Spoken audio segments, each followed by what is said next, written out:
You know that feeling when you're scrolling through YouTube? Maybe it's late at night. Your brain is just kind of fried from the day, and the algorithm serves you something that looks, well, peaceful. Yeah. It's just a guy. He's walking through a snowy street. There are Christmas lights everywhere, reflecting off the pavement. The aesthetic is very specific. It is. He's holding a coffee cup, maybe adjusting his scarf. And the title says something really dramatic, like, "My life in Russia is a nightmare." But the video itself is just nice. It's calm. It's so calm. It's aesthetic. It's almost hypnotic in a way. It's the visual equivalent of comfort food. Mm-hmm. Like a warm stew on a cold day. It completely bypasses your intellectual defenses because it just feels so harmless. Right. And you watch it and you catch yourself thinking, the news tells me this place is a pariah state, a war zone, a dictatorship. They tell me the economy is crumbling. All the headlines are screaming doom. Exactly. But this guy is just showing me clean subways and cheap groceries and people smiling. It feels like you've discovered a secret. Like you found a hidden truth that the mainstream media is keeping from you. And that feeling, that Yeah. specific sensation of discovering the real truth through what looks like a random vlog. Yeah. That is not an accident. That is a designed user experience. That is the product that's being sold. And that is exactly what we are digging into today. We are looking at a specific creator, a channel called Danny Enroute, run by a Canadian expat named Dan who's living in Moscow. But, and this is so crucial, we aren't just reacting to a YouTuber. We're not here to leave a comment or critique his camera work. No, this is bigger than one guy. We are using his content as a key to unlock a much larger and, frankly, a much darker machine. We're looking for what we call the Sauron stamp. The Sauron stamp. I love that imagery. It implies something that sees everything, a single design. It's a signature. It's a pattern of influence that appears across dozens and dozens of channels, from this Danny Enroute guy to The Real Reporter, to the Joseph Rose case that we've looked at before. It's a blueprint. It is a blueprint for how modern propaganda actually works. And the central thesis we're exploring today is, it's pretty unsettling because it really challenges how we consume reality. The thesis being that modern propaganda doesn't look like propaganda anymore. Not at all. Oh. Exactly. It doesn't look like a guy in a military uniform shouting at you from a podium. No. It doesn't look like a North Korean news anchor, weeping for the dear leader or shouting about nuclear fire. That's the old stuff. That's the stuff we're trained to recognize and dismiss. So what does it look like now? Modern propaganda looks like a nice Canadian guy walking down a clean street in Moscow, complaining sarcastically about how his heating bill is too cheap. It operates by weaponizing normalcy. Weaponized normalcy. Yeah. That is the mechanism. That's the engine. And by the end of this deep dive, you are going to look at your YouTube feed very, very differently. Because you can't unsee it. Once you see the pattern, you can't unsee it. It's everywhere. So let's start with the subject himself. Danny Enroute. Who is this guy? Because on the surface, he seems completely harmless. And that's the point. On the surface, he is the perfect archetype of the expat vlogger. He's a Canadian citizen. He moved to Russia. He films his daily life. Very standard stuff. Very standard.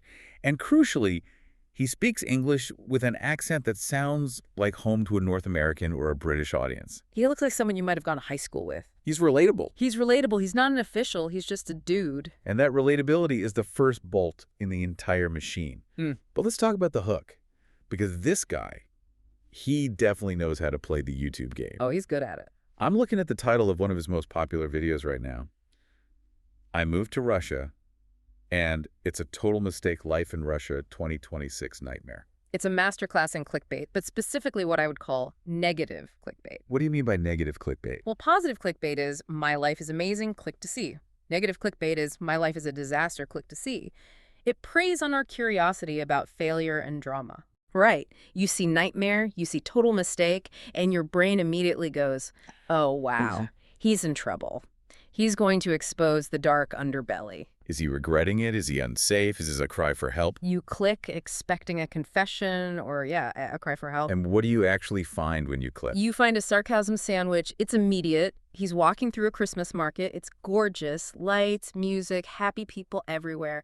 And he starts listing off these complaints. The classic bait and switch. So he says something like, the first comment I have is the taxes. I realized I'd be paying 2 or 3 times less taxes in Russia.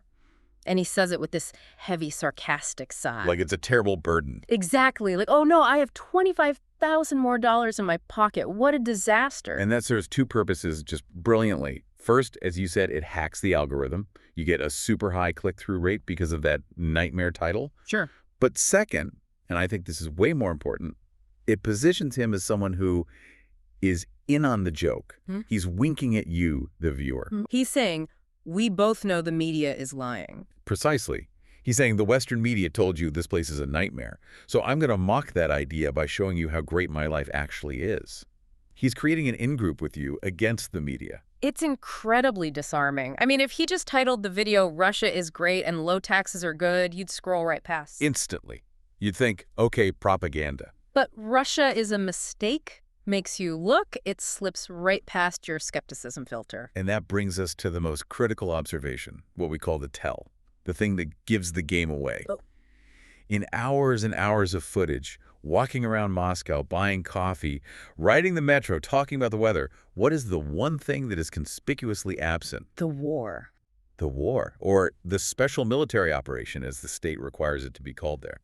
There is absolutely no critique of the invasion, no mention of the bloodshed, no call for peace. None. He creates this perfect, hermetically sealed bubble where the only problems in Russia are that the government heats his apartment too well for the winter. So, before we really dismantle Dan's video piece by piece, I want to zoom out for a second. We need to distinguish between what most listeners probably think of when they hear Russian propaganda and what this actually is. Yes, that's a critical distinction. Because I think we all still have this, Cold War hangover. We expect RT. We expect angry pundits in ill-fitting suits yelling at each other. Correct. That is the old guard, or what we call classical propaganda. Think of the Soviet era, or even early RT. It's loud, it's very direct, it's ideological. It's shouting slogans at you. It is shouting slogans at you. The West is decaying. We are the best. It is clearly unambiguously state-branded. When you watch it, you know the government is speaking to you. It feels institutional. It's a sledgehammer. It's designed to beat you into submission with repetition and volume. Exactly. It demands your submission to a specific truth. But what we're seeing with Dan, and what we saw so clearly in the Real Reporter investigation into Konstantin Roscoff, is the new wave. This is modern PSYOP. And it's not a sledgehammer. It's not a sledgehammer. It's a warm blanket. That is a terrifying metaphor. A warm blanket as a weapon. But it's accurate, I think. The characteristics are totally different. It's subtle, it's lifestyle-based, it's decentralized. The aesthetic isn't a news studio with bright lights and a teleprompter. No, it's a guy with an iPhone. It's authenticity. It's a guy holding a camera. Maybe it's shaking a little bit because it's cold outside. It feels unproduced. It feels raw. And the unproduced feeling is the key, isn't it? We are trained, as media consumers, to distrust the news anchor in the suit. We know they're reading a prompter. We know they have a producer in their ear. We have our guards up. We do. Yeah. But we aren't trained to distrust the guy who looks like our neighbor vlogging about his grocery run. This is the mechanism of authenticity. We conflate low production value with high honesty. And this is where we have to talk about the Real Reporter case study, because it provides the financial receipts for this whole theory. We often wonder, is this guy just a fan, or is he actually being paid? Right. Konstantin Roscoff. He ran this channel called Real Reporter, and he pitched himself as this independent guy.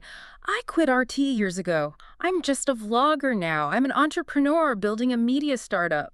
He had that whole fight the power, brave truth teller vibe. He played the victim perfectly. He was always saying, I'm just an independent creator trying to show the truth, and the big platforms are censoring me.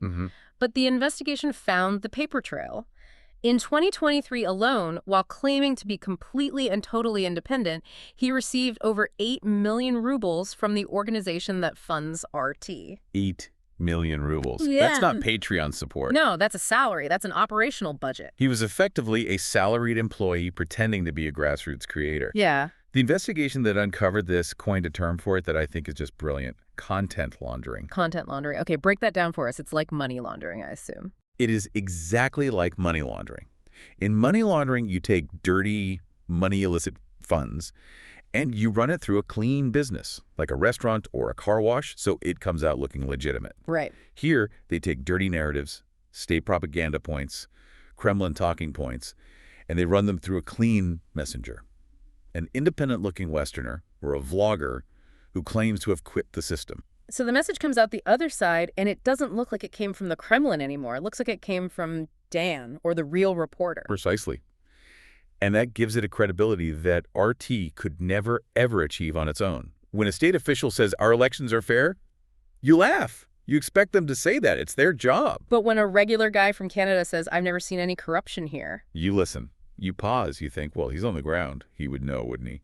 It plants that seed of doubt. Okay, so keeping that entire structure in mind, that this can be a paid operation, or at the very least a structurally encouraged one, let's go back to Dan. I want to unpack this concept of weaponized normalcy, because his nightmare video is basically a manifesto of normalcy. It's a catalog of the mundane. It is. And the strategy here is very, very specific. It's about using the mundane, positive details of daily life as a psychological shield against the horrific reality of the war. Let's go through his list of complaints that are actually praises. We touched on taxes. He says he pays 20 to 25K less in taxes than in Canada. But he doesn't just leave it at the math. He goes further, doesn't he? No, and this is where you see the ideological slip. This is where the mask comes off for a second. He doesn't just say, I have more money. He explicitly says that money isn't going to fund gender studies or low-quality immigrants. Whoa, okay. That's not just a travel tip anymore. That's a signal. That's a flare gun going off in the middle of the night. It's a massive signal. He is mirroring very specific Western culture war talking points. He is dog whistling to a very specific demographic in the West, people who are frustrated with their own governments, who feel alienated by what they call woke culture, who are worried about immigration. So he's saying Russia isn't just cheaper. He's saying Russia is a safe haven from the ideology you hate back home. That is smart. I mean, it's evil, but it's smart. He's building a bridge based on shared grievances. He's saying, I know you're annoyed with Canada or America or the UK. Come look at this place where those particular annoyances just don't exist. Exactly. It immediately establishes an us versus them dynamic where he is on team us with you, the viewer, against the rogue Western governments. And then he moves on to utilities. Right, the heating. He sarcastically complains that the government heats the apartment too well for too little money. It paints this picture of a benevolent, caring state that takes care of your physical comfort, a paternalistic government. And then safety. This is a huge one in his content. He makes a really big point about walking around at night. He says you can walk anywhere with a Rolex or a Casio and nobody will rob you. He specifically, and this is another dog whistle, he specifically mentions the absence of homeless bums in the metro. Which again is aimed at an audience that is concerned about public disorder in their own cities and the rest. Absolutely. San Francisco, New York, London. He's playing on those fears directly. And then he hits the final culture war point, Christmas. He explicitly mentions the freedom to say Merry Christmas instead of Happy Holidays. Another classic. It's an appeal to a nostalgic, imagined past that many Western conservatives feel they've lost. Here, he's saying, we haven't lost our traditions. We are still strong. So what is the cumulative psychological impact of all this on the viewer? Because, look, let's be honest, clean subways are nice. Of course. Low crime is nice. Why is showing that a weapon? Why is showing a clean, beautiful metro station sinister? Because its purpose is to create moral confusion. That is the goal. The viewer watches this and thinks, wait a second, the news tells me Russia is this aggressive, evil state, but this guy's showing me clean streets, beautiful lights, happy families, and a government that keeps the heat on for cheap. These things don't add up. How could a place with such nice Christmas markets be the aggressor? It creates a powerful cognitive dissonance. The brain doesn't like holding two contradictory ideas at the same time. It hates contradiction. You have two conflicting realities in your head. One, Russia is bombing Ukraine and committing war crimes. Two, Russia is a lovely, safe place with cheap heating and polite people. The brain wants to resolve that conflict. And the easiest way to resolve it, especially if you are already skeptical of your own government and media, is to think, maybe the West is lying to me about the war too. If they lied about the subway being dirty, maybe they lied about the missiles. it softens you emotionally. You enjoy the lights, you enjoy the music in the video, and that positive feeling gets subconsciously associated with the Russian state that provides them. But this is where we have to look at the structural counterpoint. We have to talk about the invisible war. Because while Dan is filming the Christmas market, something else is happening. And this is where the weaponization of normalcy becomes crystal clear. This is where we have to bring in that Welcome to Russia source material, which analyzes the structure of the state itself. While Dan is talking about how the government controls the heat for his comfort, A seemingly small, kind act. That same government is conducting a full-scale war of aggression. The source material you mentioned, it talks about the destruction of cities like Mariupol. I mean, Yeah. we were talking Yeah. about rubble, silence, the erasure of entire population centers from the map. While he's talking about tax brackets, Dan shows a clean subway. He doesn't show the filtration camps. He doesn't show the bombed-out hospitals in Ukraine. The content functions to obscure the latter with the former. It's a deliberate act of omission. it's like a magician's trick. Look at this hand, the shiny subway, so you don't look at the other hand, which is holding a missile. It creates a false equivalence. Look, we have grocery bags just like you do. We have commuters on the train just like you do. And the implication is that because the daily life looks normal, the state's actions must also be normal, or at least understandable. And it's so important to note what the Welcome to Russia analysis says about rights. Dan talks about freedom, the freedom to say Merry Christmas. But the analysis points out that rights in Russia are declarative, not enforceable. That's a critical distinction, a really critical one. What does that mean exactly? Declarative, not enforceable. It means the rights exist on paper, or they exist as long as the state graciously allows them to. You are safe only as long as you are loyal. The subway is clean, yes. But if you hold up a blank sign in that subway, just a piece of white paper, you will disappear into the system. You get arrested immediately. So his safety is conditional. Dan's content hides the conditional nature of that safety. He presents it as absolute freedom, when in reality it is a conditional privilege granted in exchange for compliance. That's a chilling thought. You're safe until you aren't. You're safe until you disagree. It's just like the submarine analogy used in that source material. You're comfortable inside the submarine. It's warm, it's dry, the food is good, but you can't leave. And if the captain decides to dive, you dive. You have no control. You are a passenger in a machine you cannot steer. Okay, I want to move to the next layer of this, because it's not just about saying, Russia is nice. There's a much more aggressive argument that Dan makes in his other video. You won't see this side of Russia. This is what you call the dehumanization reversal technique. This is one of the most sophisticated narrative traps we see across this entire ecosystem. It's where the content goes from being a simple travel vlog to a moral lecture. It turns the accusation back on you, the viewer. So in this video, he's filming commuters, just regular people going to work on the metro, and he keeps telling the audience to look into their eyes. It's very, very dramatic. He asks, are they thinking about invading Estonia? Are they thinking about invading Europe? And of course, he answers his own question. Right, he says, no, they're thinking about getting coffee. They are thinking about their kids. Which, I mean, on a human level, he's right. The guy buying milk isn't personally planning an invasion of Estonia. That's factually true. And that is precisely why the trap works. He takes a truism, that civilians are just people living their lives, and he uses it to construct a massive straw man argument. Walk us through the straw man here. How does it work? So he claims that the Western media hides these regular people specifically to dehumanize them. He argues that the West wants you to hate these ordinary commuters to justify violence against them. He's imputing a motive that doesn't exist. Exactly. He's flipping the script entirely. The West, by and large, criticizes the Russian state. It criticizes the Kremlin and the military for their actions. But Dan reframes that criticism. He reframes it as hatred toward the Russian civilian. It's a false dilemma. He's forcing the viewer into a corner. If you condemn the war, you are dehumanizing this nice man buying groceries. That's the trap. If you're against the invasion, you must hate this grandma on the train. It is a manipulation designed to shield the state behind the citizen. By deliberately conflating the state and the people, he makes it morally difficult for a nice, empathetic Westerner to criticize the regime. Because nobody wants to be a person who hates grandmas. Nobody does. He effectively uses the civilian population as a narrative human shield. It shields the state behind the citizen. That's such a powerful way to put it. Don't look at the dictator. Look at this commuter. And notice the specific evidence he uses. He says, they don't look like the enemy to me. He focuses on their most basic, universal human needs. He needs to sleep. He gets hungry. This leads us directly into the next technique, selective empathy engineering. Right. Because empathy is a good thing, generally. We should have empathy for everyone. So why is this engineering? What makes it a tactic? Because in a healthy information diet, empathy flows in all directions. You have empathy for the Russian commuter who is worried about inflation, and you have empathy for the Ukrainian family hiding from drones in a basement.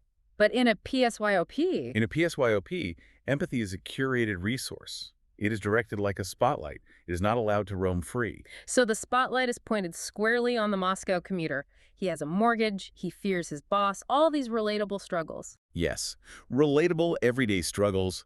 But now look at the void. Look at where the spotlight never, ever shines.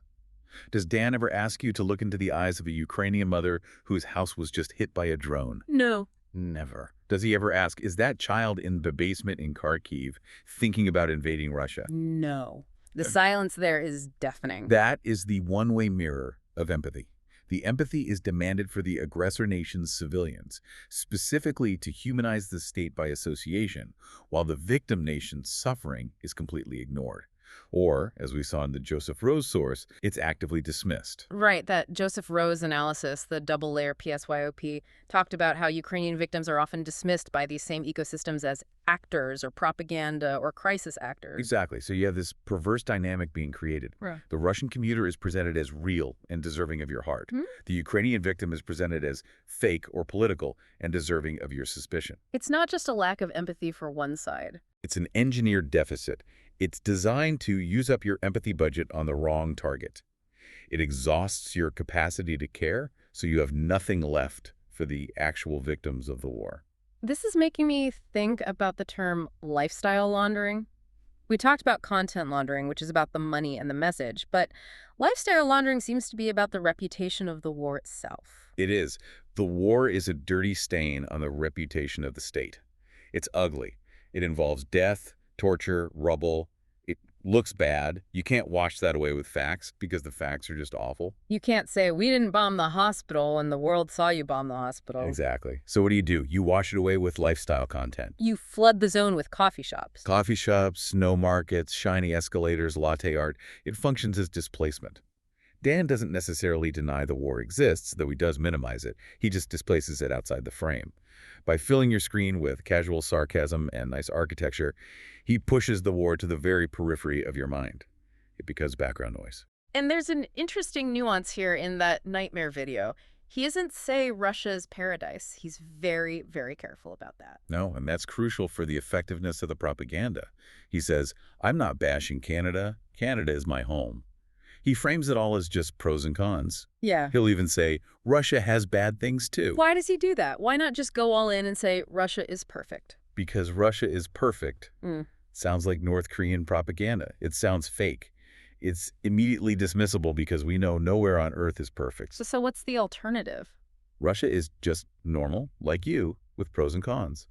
That feels honest. It feels balanced. It triggers our desire to be fair. We all want to hear both sides of the story. But the balance is completely rigged. The scale is completely rigged. I mean, look at the pro column that he presents. Safety, traditional values, low taxes, affordable living. These are massive civilizational benefits.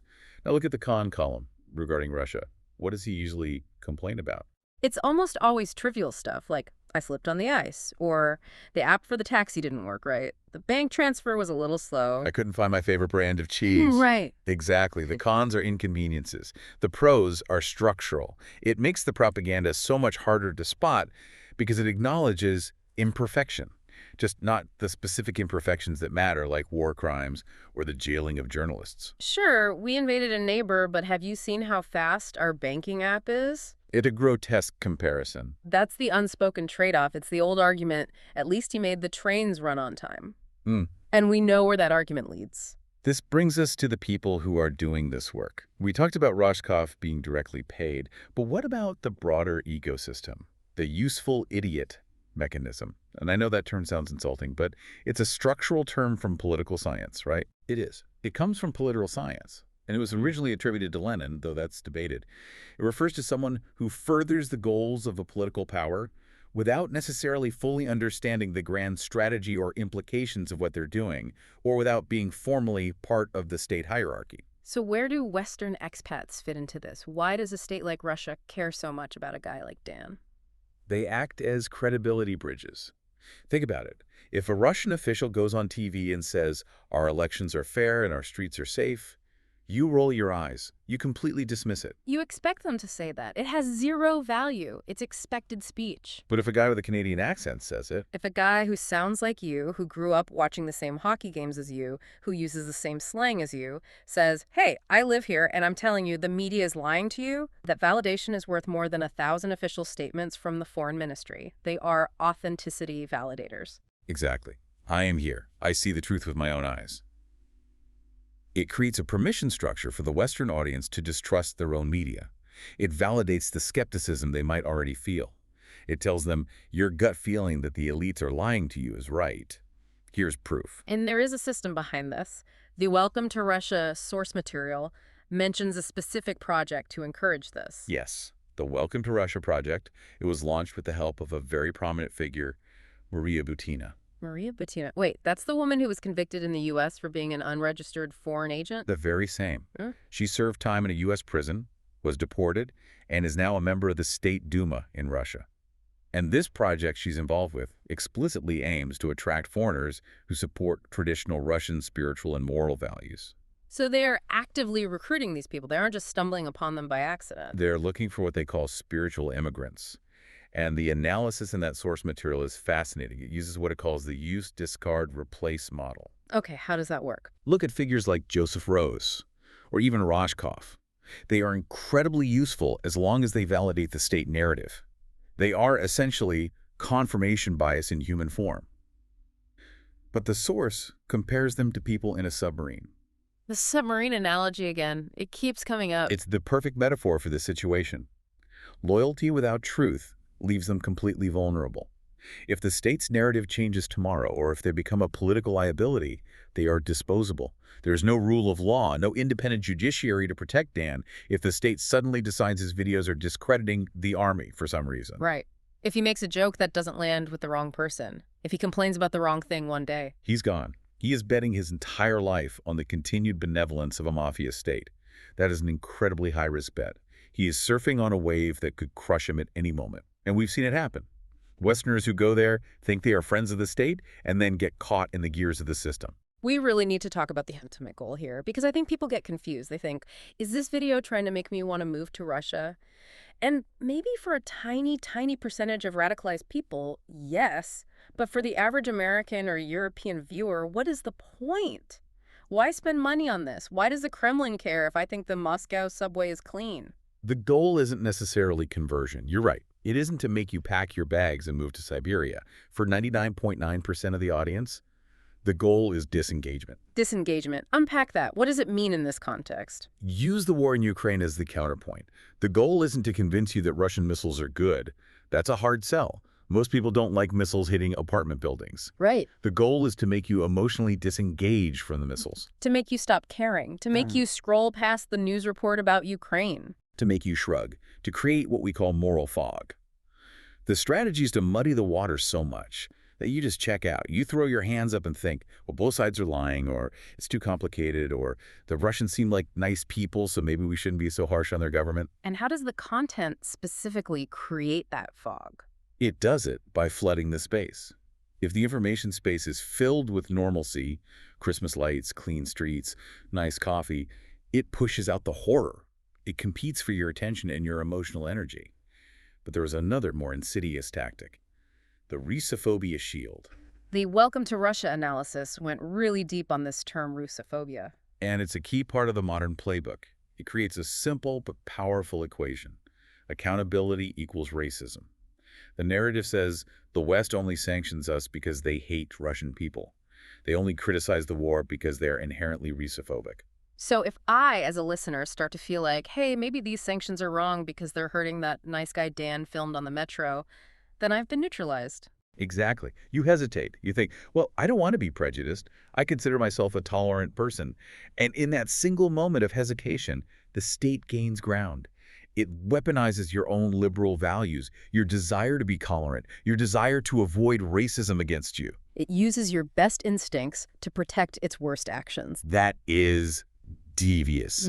It really is. It takes your best quality, your empathy, and it turns it into a shield for a war machine. It's asymmetric warfare of the mind. It is. It's like narrative judo. They use your own weight, your own morality against you. So bringing this all together, we've looked at the patterns, the bait and switch titles, the weaponized normalcy, the selective empathy, the lifestyle laundering. What is the big structural insight here for our listeners? What do we do with this information? The insight is about the evolution of propaganda. I think we need to stop looking for the angry man shouting from a podium. We need to stop looking for the clumsy, obvious lie. Modern propaganda doesn't shout. It smiles. Yes, Smile. It smiles. It films Christmas lights. It talks about how good the coffee is. It makes a little joke about tax brackets.